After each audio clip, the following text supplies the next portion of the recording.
Nous sommes toujours à la ferme de refuge de Grasilla, c'est ça? C'est ça. Hein? Avec Marie. Avec Marie, et je suis toujours avec l'élu parti animaliste. Il ne me quitte pas, je crois. Et non, on fait Et un là, petit parcours ensemble. On fait un petit parcours ensemble et on continue encore, vous voyez, on devait se quitter, mais on ne se quitte pas. On ne sait point pourquoi.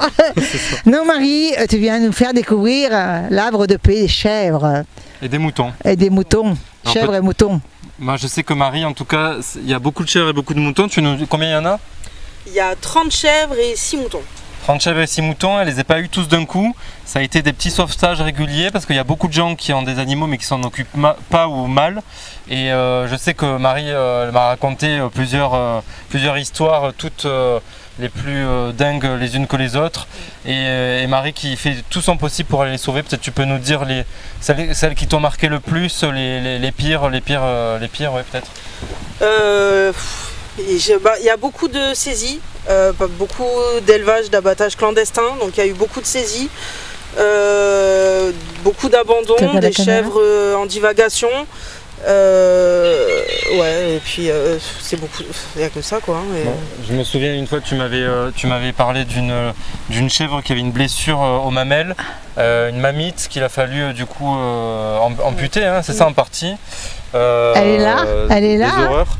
Et tu t'es mis à traire les chèvres parce que en fait elles en ont besoin pour pas souffrir. Et je savais pas, même j'ai appris ici que des chèvres, même sans avoir de petits, certaines continuent de produire du lait. Ça je ne le savais pas, j'ai découvert ça. J'ignorais. Mais par contre Marie, ce qui m'intéresse de savoir, c'est comment tu fais par exemple. T'as pas peur de tomber malade comme tu es toute seule à t'occuper des animaux? Même malade, non. Il faut y aller. Tu y vas. Est-ce que quand même tu as une issue de secours? J'ai 2-3 personnes sur qui je pourrais compter si jamais, mais bon, c'est jamais arrivé. Et puis. C'est jamais arrivé, mais ils ont besoin de toi. Déjà les traire, tu mets quand même du temps pour les traire. Tous les soirs, avant j'en avais 5 à traire, maintenant il en reste une. Une à traire seulement. Je crois que j'ai vu les grosses mamelles, c'est celle qui a les grosses mamelles là. Ouais, il y en a, ouais. Et là j'ai vu celle qui était amputée, voilà, la petite chérie qui était amputée aussi. J'arrive pas à les tarir, alors je suis obligée de les traire pour les soulager. Donc pas le choix. Est-ce que le lait, qu'est-ce que tu fais du lait? C'est elle qui le boit. Ah bravo ma chérie, hein. T'es pas bête hein. En tous les cas, je suis fière de toi, fière de ce que tu fais et je vais laisser la parole à Edine à nouveau.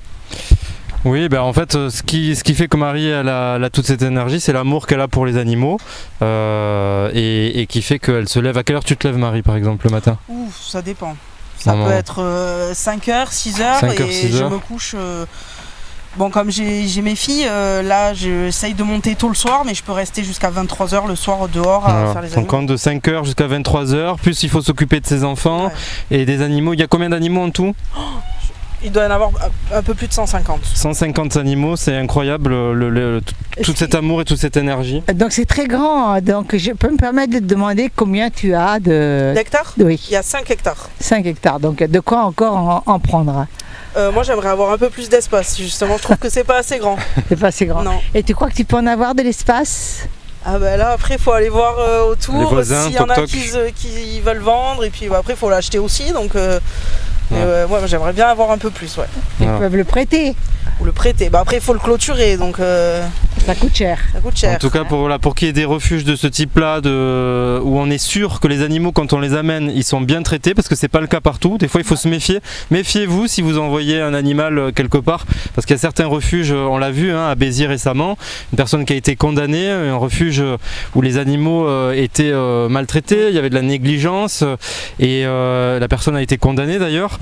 Donc il faut bien se méfier quand on envoie un animal. Moi Marie, j'ai 100% confiance, je sais que on peut dormir les yeux bien fermés en étant bien tranquille et il faut la soutenir, donc n'hésitez pas si vous appréciez les vidéos qu'on vous fait et le travail que mène Marie sans relâche, eh ben, n'hésitez pas à faire un petit don à Marie.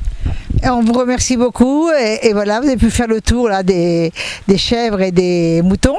Et Marie, moi et Edine, on vous fait bye bye. Au revoir.